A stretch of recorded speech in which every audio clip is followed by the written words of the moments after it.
Welcome to our channel, RoboTantra. Subscribe, and press bell icon to watch our latest videos. Define pin number to send signal on board. We have used pin number 13. In setup function, define LED pin as output pin. Loop function run your on repeat mode. Here, first statement is digital write, which means send signal to the pin mentioned in the function call. High means on, and low means off. Delay function pause the execution for certain period. We have used 1000 millisecond, which is equal to 1 second. Same delay has been used after putting off the LED. Let's compile the code.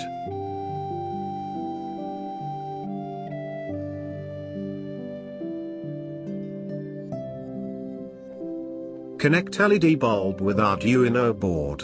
Put long pin in slot 13 and short pin in ground.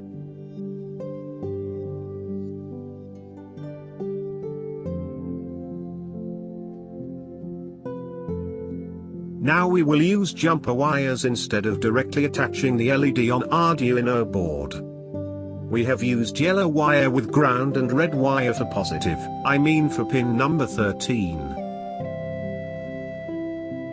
Like and subscribe our channel and press bell icon to get notification of our latest videos.